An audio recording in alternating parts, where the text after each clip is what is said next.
Madam Prime Minister, thank you very much for speaking with ANI. We look forward to your visit to India in September. Could you tell us a little bit about what are your priorities in this visit? It is certain to bring India and Bangladesh closer, but what are your priorities? Well, look, India is our tested friend. We always remember their contribution during our 1971 war. And beside that, even 1975, when we lost all my family members, so the then Prime Minister, she gave us shelter in India.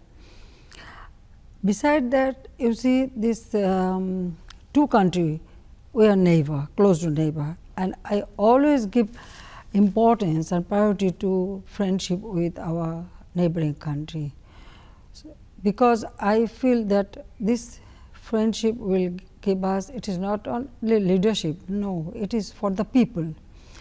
So, our priority definitely will be to bring good wishes and goodwill to the Indian people and the Prime Minister, President.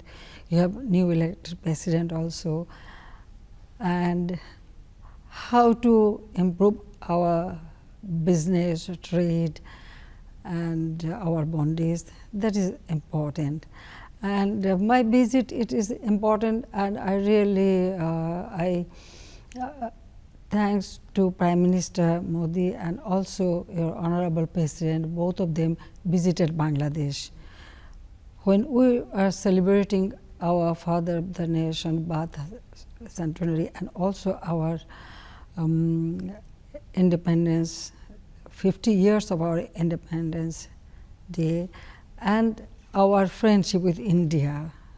India recognized Bangladesh early one. So, that bond is, I think that is our main priority, that their visit at such a time, even that time there was a COVID-19, but this pandemic, but beside that both of them honor us, honor our people, and that visit really give us a tremendous, Ma'am, you spoke about trade relations between the two countries. India is the second largest trading partner. That makes it a little sensitive issue for many Indians who feel that, oh, we should be the largest trading partner of Bangladesh. But you are sandwiched between, you're a smaller nation sandwiched between these two giants, if I may say, India and China. And I'm sure you're asked this many times by the Western media, that how do you balance the relationship?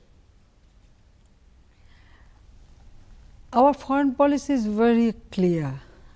Friendship to all, malice to none, which my father of the nation, Bangabandhu Sheikh Mujibur Rahman, he uttered this in his address in UNO, and we follow his ideology. And my point is that we should focus on our people, how to give them a better life, how to improve their life. And I always saying that we have only one enemy, that is poverty. So, let us work together how to eradicate poverty, how to keep our people from South Asia and also China, India, everywhere where there is the downtrodden people, we should ensure them a better life, fulfill their basic needs. And I always feel that, yes, if there is any problem, it is between China and India, but I don't want to poke my nose to that. I want development of my country, and as because India is our just next door neighbor, we have very good relationship. We had many bilateral, many problems is true, but we solved many problems. You know that sharing of Ganges water, then our land boundary, maritime boundary, then we had refugees in India for 2 decades. I brought them back, settled them down when I signed Chittagong Hill Tracts Peace Accord. So, that way and also which is very, very important, I feel that exchanging the enclave, this is very, very important. Many countries, they just fight between themselves, but we didn't do it. With a friendly gesture, we solved this land boundary and also exchanged our enclaves. And I really thanks to all the members of the parliament and Indian government that they passed passed that law and we could have solved it. So, it's yes, many people, especially Western world, they always ask me this question. But my point is, both India and China, I feel that we shouldn't fight. We should, if there is any problem with neighboring country, it can be solved bilaterally. That is very, very important. Yes, when you are living just side by side, some problem will come up or remain, or you can solve it. So, yes, so still we have little bit, issues, yes. issues, but I think that we will continue our dialogue and we should solve ourselves. And for our development, we need cooperation from any country who offer us, which is, of course, which is suitable for our country. So, that way. Okay. Ma'am, for Prime Minister Modi, his neighborhood first policy and the Look East, Act East policies. Now, these two are very integral to the foreign policy. Recently, the Indian External Affairs Minister was here and you offered the Chittagong port. Do you see more connectivity happening, more robust connectivity happening in this region between India and the northeast of India and Bangladesh via the Chittagong port? As you know that during my first tenure, I opened my door, the bus service started. Bajpayee was in Prime Minister, that first we started, and gradually then this connectivity we started. Now, we have Chittagong port and Mongla port. I think 2018 we signed the agreement and we started it, and now it is materializing. So, that will give India an opportunity for their export, import, as well as Bangladesh will be also beneficiary. And not only that, I also offer Chittagong airport. They can use, even we have our Sylhet airport. Both airports are international airports, and I am developing another airport, that is Sohitpur airport. The Sohitpur airport, that will be a regional airport, I declare that. So, anybody, it is not only India, Nepal, Bhutan, all the countries, they can use my port, airports. Yeah, ma'am, you worked ceaselessly, tirelessly for the economic upliftment of your people, especially in the rural areas. In India, many are seeing that the CEPA, that is this Comprehensive Economic Partnership Agreement, if that fructifies, it will improve the economic conditions, the industry in your country, and improve, even for the urban population, it will improve the conditions. Do you see CEPA fructifying in this visit of yours? We will discuss this matter, how to materialize it properly, and then definitely I feel there's any kind of cooperation that will enhance our relationship, and also economically people will be beneficiary. I'm going to move in the same line. You have gone through so much of trauma in your personal life. Your family was assassinated. While many of us remember that phase of the 70s and 80s, there are many young Indians who are not aware. Ma'am, in your own words, could you tell me what you faced in those years?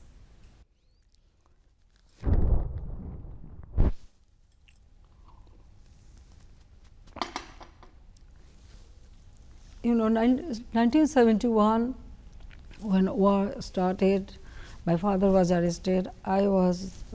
My mother was in custody, me too, and I was expecting my first baby.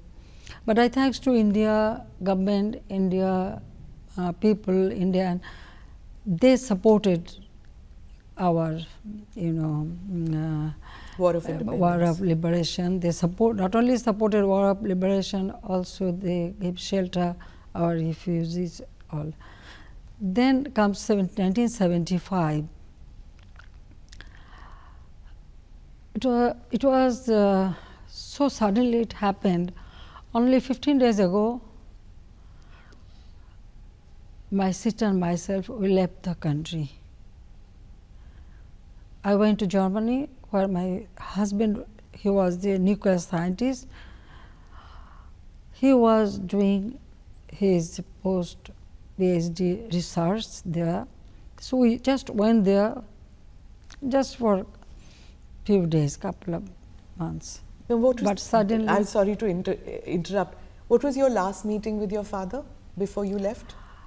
It is 30th July. You remember that clearly? Yeah.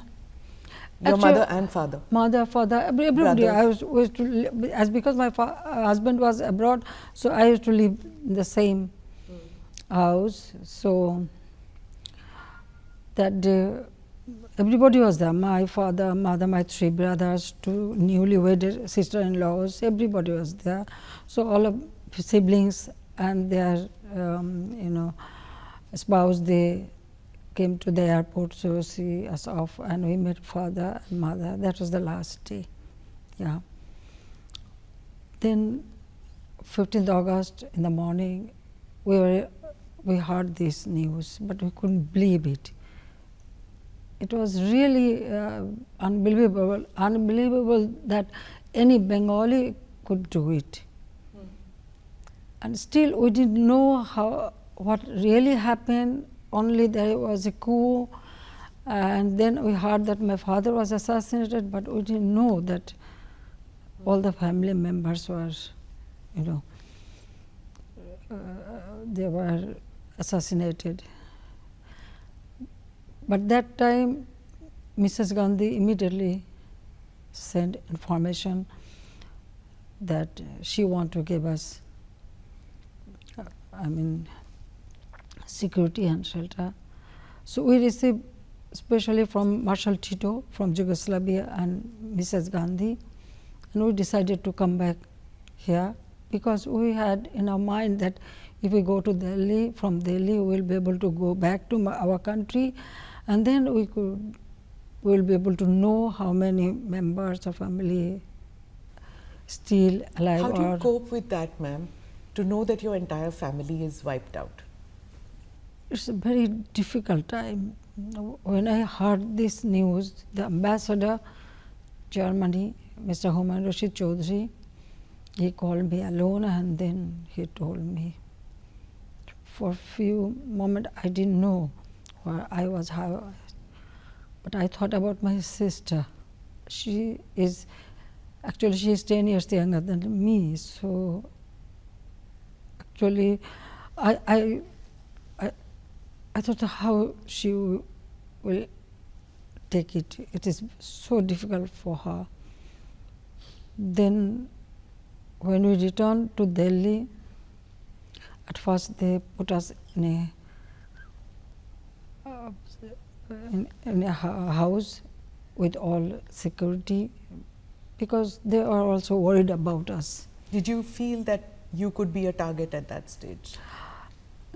There was news like this because those who killed our parents after their attack 3 houses at a time.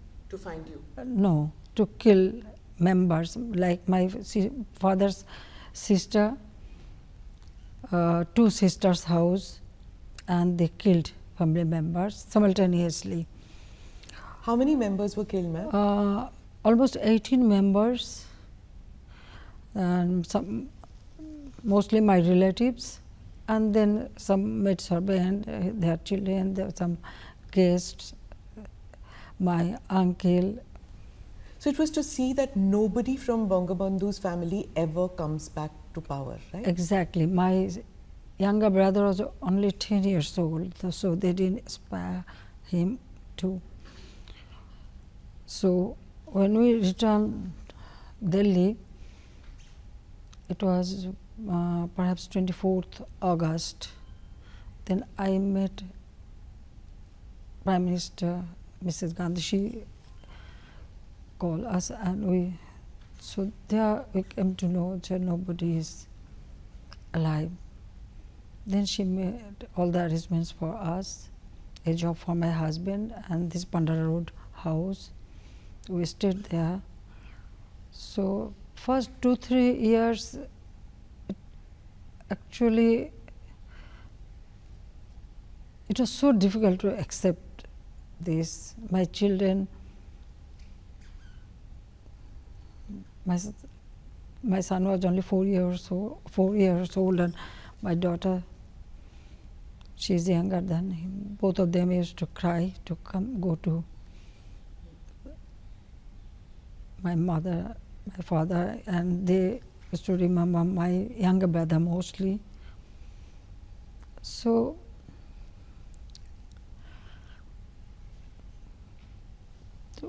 but then gradually we have, and well, as because I have children, my sister is there.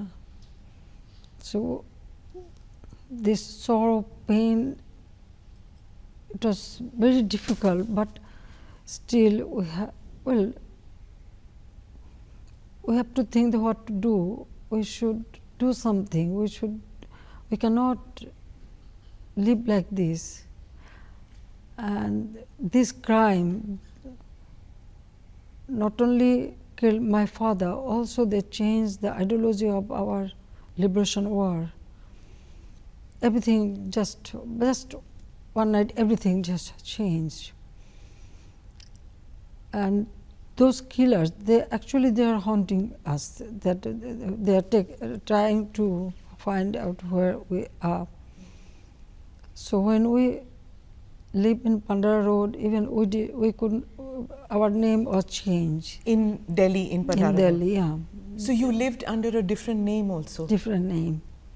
Okay. And it is so painful that you cannot use your own name, own identity. Yes, yeah. I can imagine.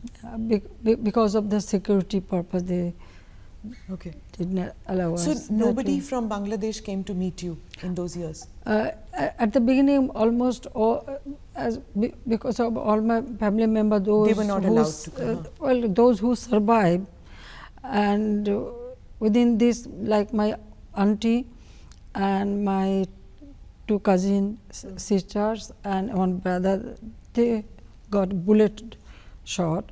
So they got treatment, and after that, most of them, they just went to Calcutta.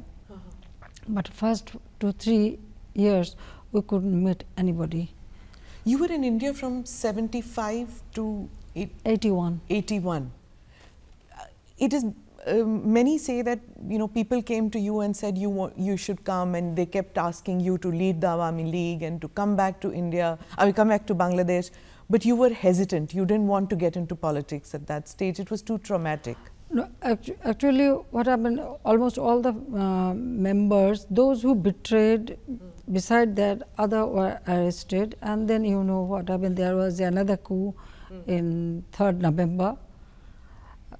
So then many of our leaders were assassinated. So at the beginning, nobody was allowed to come to us. Then gradually, my auntie, 2 auntie, they were there. Gradually, they started allowing them to come to Delhi, or once I went to Calcutta. Was there any doubt like that you didn't want to get into? You didn't want to come back? No, not that. Too many memories of Dhaka? I want to come back. Definitely, I want to come. I wanted to come back to my country. Definitely, but taking responsibility of party, such a big party, I never thought about it. But when I was in London, that time I took initiative to organize our political party. I used to travel a lot in different, and then our organization,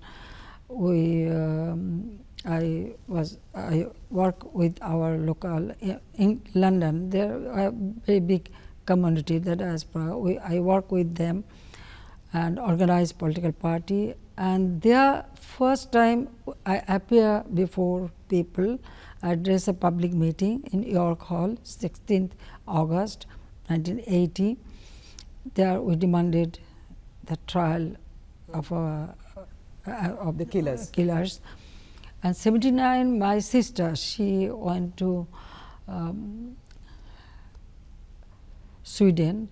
There, our ambassador, he didn't join government, he resigned, and he organized a meeting demanding the trial of the killer. So there she attended, and in 80 I addressed, but I never thought to take any post or position, but definitely for democracy, for rule of law, and for trial of these killers, I was very to bring vocal. them to justice. Yeah, Yes. to bring them to justice, or bring them to book, so that the trial should take place, because there was a immunity to them. There was the indemnity ordinance they issued, so you cannot demand or file any case against the killer. Killers got all type of facilities and immunity. This is very unlawful. The killer, and they killed, it's open, and they claim that yes, they committed this crime. They very vocal they were, because they thought they are very powerful. So I started Yes, the this justice movement. and also many member of parliaments I met in British Parliament. So we demanded for justice. Also we set up a commission, Sean McBride, Nobel laureate, Sir Thomas Williams, QC MP, all together we set up a commission, and through that commission we demanded that the investigation should take place. So from that commission, Sir Thomas Williams visa to come to Bangladesh, but the then military dictator didn't give any visa, didn't allow him to come to Bangladesh and investigate the killing. So that was the situation, and you can understand, in one hand we lost everybody, and other hand I cannot ask for justice. Yeah. Justice was denied. So that was the situation that time. Then again I returned to Delhi, end of 80 or 81. 81. Huh. Then 81, when I returned to Delhi, in 80s I returned, then Awami League had conference, and that time they, in my absentia, they declared me as the president of the party. Ma'am, I'll steer the conversation a little bit to geostrategic issues in our region.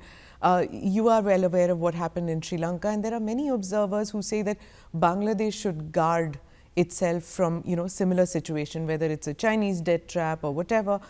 Do you see any parallels that the challenges that Bangladesh could face? No, not exactly, no. Because our economy still it is very strong, though we face this COVID-19 pandemic, now the Ukraine-Russia war, that has its effect here, but in a debt rate, Bangladesh always pay timely all the debts, so our debt rate is very low in context of Sri Lanka. Then our economy trajectory and the development, it is very, that means very calculatively we prepare and we take the plan. So because it is very calculative way we are developing, I feel that we will not face the similar situation. Not only that, in a policy matter, the moment pandemic started, COVID-19, I call upon our people, and also we provided all kind of support and inputs up to the village level, and also encourage our people to grow more food item, as much as food they can grow. always supported them that what you should do, you should grow your food so that we should not depend on others. Imports and things. And side by side, this war, that it has bad effect, no doubt about it, especially the things we import from other country. Now it is, I think whole world is facing economic problem. We are also. But yes, there are some people, they raise this issue, oh, Bangladesh will be Sri Lanka, this and that. But I can ensure, no, that will not happen, because all our development plan, what we prepare and we implement, always we see that what would be the return, how people will be beneficiary. Otherwise, I don't take any project with just spending money. No, we will spend money, we will take loan, but after completion of this project, what will be our return, how our economy will develop, and the people will be beneficiary. That is our priority. So that way we are taking all the plans, programs. Unnecessary, we don't spend any money. Ma'am, you spoke about your battle against COVID-19, and you vaccinated almost more than 90% of your population. What do you have to say about the Vaccine Maitri program? Did Bangladesh benefit from it? I really thanks to Prime Minister Modi to take this initiative, and that way he contributed vaccine to not only Bangladesh, also some South Asian countries, and it's really very, very helpful, and it's a very prudent initiative he has taken. And beside that, we bought vaccines with our own money, and also many other countries also contributed, and we pursue our people for vaccination. Usually, people from our country, especially the village level, even some in town also, I found many people very much reluctant to take vaccine. They don't want to take the, pinch of the needle or sui nail and eye. So, but we have to pursue them, and we told them that it is nothing but it will save your life. So that we engaged everybody so that they make people. So it was really a very good initiative. This Vaccine Maitri is a very good initiative. I really support it. So there's been, Western observers are often critical that SAARC, the countries, member countries in SAARC, they don't cooperate as much as other groupings do. But this Vaccine Maitri and also the evacuation of students from your country, from our country, that happened. That took place because of cooperation between the two countries. That's true. I really thanks to Prime Minister again that during this war between Russia and Ukraine, many of our students just stuck off and they came to Poland, took shelter. But when you evacuate your student, Indian student, they also brought our student back home. So it was really, you have shown a really friendly gesture. I thank to Prime Minister for this initiative. And yet, ma'am, even though there is cooperation between India and Bangladesh, but when it comes to water sharing, there has always been trouble. Even though there are more than, I think 50 rivers which India and Bangladesh share, in spite of that, the amount of cooperation that should have been there, probably it slowed down. Even on Teesta, after so many years, the meetings didn't happen. Do you think that now, it can move forward? It is very sad that we are in a, downstream. So water is coming from India, so India should show more broadness, because both the country will be beneficiary. So sometimes our people suffered a lot because of this need of water, especially Teesta. We could not go for harvest and so many problems take place. So I think it should be solved. But Yes, we found that Prime Minister is very, eager to solve this problem, but the problem is in your country. So we hope that it should, it should be solved. It is only Ganges water we share, the water we signed the treaty, but we have another 54 river. Yes, so it's a long standing problem, so it should be solved. Right. But it depends on mainly on India. On India. India should show more broadness. Right. Ma'am, recently, you had told the minority in your country, the Hindu minority, that you people have as many rights as I have. That was a huge reassurance given in any democratic country towards minorities. And yet, in spite of that, Indians see videos of, like, say, a Hindu temple vandalized, random incidents that happen, but they are far between, few. Do you feel that the minority community in Bangladesh is secure, is as robust as the majority community? Well, as long as we are in power, we always give importance to that, and I always tell them that you are our citizen, you should own our country. But some incidents sometimes take place, but immediately we take action. It is sometimes it happened, it's very unwanted situation, but you know very well that it is not only Bangladesh, even India also sometimes minorities suffered.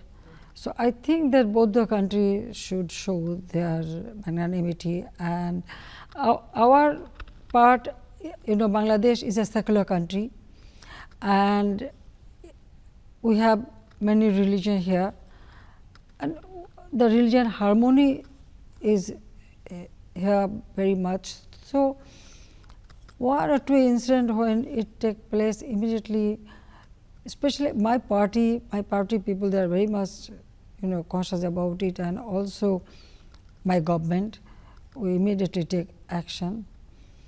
But from both sides, I think it should be more, cooperative with each other. You have worked tirelessly to preserve secularism in your country, but the blogger community in Bangladesh is they're very robust. They write a lot on social media. They feel that Islamic extremism, it tries ever so much to try and push Bangladesh towards extremism. Look, extremism is everywhere, even in India or other country. If you see in the world, there are many countries you can find it out. So because it's social media become very vibrant nowadays, some people sometimes write something. Even sometimes it is not the bloggers, but even other religion also. Sometimes they write and immediately people become. But we have been trying our best to control it. We never support that everybody has their, each and every religion, they have their right to perform their religion properly. And one should not say such a thing that which will hurt the other religion. This is not good. And any celebration, we all together we celebrate. As a cultural event. And culturally, even you can see in Bangladesh, during Durga Puja, so many places we have Durga Puja and people celebrate all together. Right. So the religion harmony is there, but now some here and there some incidents happen, but our government immediately take action against it. Right. Ma'am, border management and the fight against terrorism to ensure that terror groups don't find refuge in each other countries. There's been a lot of cooperation between India and Bangladesh. The northeast Indian states, eastern India, northeast Indian, many of them share a border with your country, and cattle smuggling has become a hot button topic among these states. They fear that they're coming into Bangladesh. Is there going to be more cooperation in border management between India and Bangladesh? Already the discussion is going on, and also it has been reduced a lot, but still sometimes some incident take place. So, we discuss with India that they should show some patience, and this cattle trafficking already nowadays in our country. Now, we do not depend on Indian cow much. We are growing our own cattle here because we need it, but some border smuggling take place. So, two sides, the border force, they are sitting together, any incident happen, they hold the flag meetings, they discuss. So, yes, we receive the assurance that it will reduce, so it should not take place. Another issue in India is about, which people are conflicted about, is about the Rohingya issues. We have refugees in India. You have thousands of them in your country. On one side is the humanitarian aspect of it, but there is also a growing demand that they should be repatriated, but safely. How do you look at this situation? Well, for us it is a big burden. India is a vast country, you can accommodate, but you do not have much. But in our country, we 1.1 million Rohingya. So, we are consulting with international community, and also our neighboring country. They should also take some steps so that they can go back home. This Rohingya, yes, on humanitarian ground we give them shelter and providing everything, but during this COVID we vaccinated all the Rohingya community. But how long they will stay here? So, in the camp they are staying, our environment hazard is there, then some people engaged in drug trafficking or some arms conflict, women trafficking, day by day it is increasing. So, as quick as they return home, it is good for our country and also for Myanmar. So, we have been trying our best to pursue them, we are discussing with them, and also the international community like ASEAN or UNO, then other countries. We really, yes, that time they were facing many trouble, that. So, we have given them shelter, but now they should go back to the country. But India as a neighbor country, they can play a big role on it, I feel that. Ma'am, you took over the mantle from your father. In India, now there's a lot of talk about family-based politics and that it is detrimental. But in Bangladesh, that's not an issue at all, is it? That's true. That is not issue. Would you like your son to join politics? And look, he's now grown-up man, so it is up to him. But he is working for country like the digital Bangladesh we set up, all the satellite or submarine cable or computer training, everything, this digital system, it is his idea, and he is assisting me, and he is doing it. But he never thought about taking any position either in party or ministry, no, he did not. Even in our party conference, there was a tremendous demand for him. Then I asked him, you go to the microphone and tell what you want to do. And he did it. He said, no, I do not want any position in the party at this moment. Rather, those who are working here, they should get this post. Why I should occupy one post? I am with my mother, I am working for the country and I am assisting her, so I will do it. So, that way he thinks. So, it is not that I have to make him or I have to do it. No, it's his decision. It depends on the people, you see. You know, one keeps reading and one is reading reports and seeing that the condition of people in Bangladesh has improved vastly. Now, another task that, another thing that the Western media keeps looking is, why does Bangladesh still not have a viable opposition? Why is there no robust opposition in your country? Look, now opposition, our opposition is very strong, not very weak, but the main two Awami League if I may interrupt you, ma'am, there is a robust opposition only to see that Sheikh Hasina doesn't become Prime Minister. What I mean is, an opposition which has not just got remove Sheikh Hasina, if I may say. Oh, you are true. They tried to kill me. Yes. Several times. Yeah. But I survived. You know, in a broad daylight, there was a grenade attack. Yeah. I don't know how I survived, but our party leaders, workers, they just cover me, made a human shield. So, they receive all the splinter, but I was totally saved. Then there was an open fire in my meeting.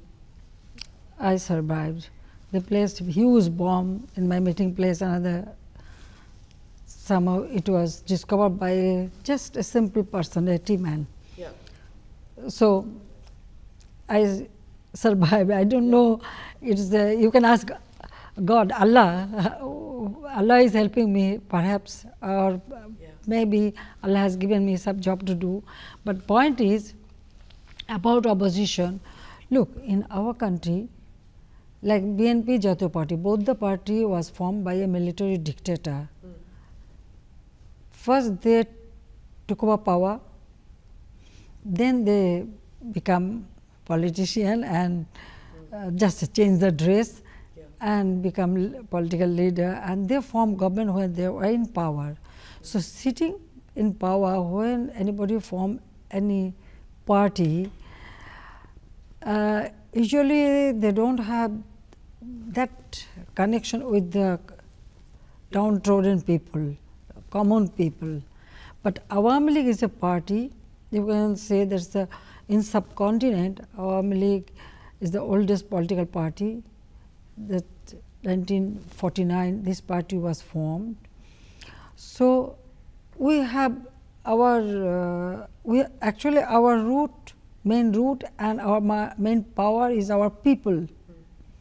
So, when people found that yes, if this party remains in power, then we receive good opportunity to build up our future or our life.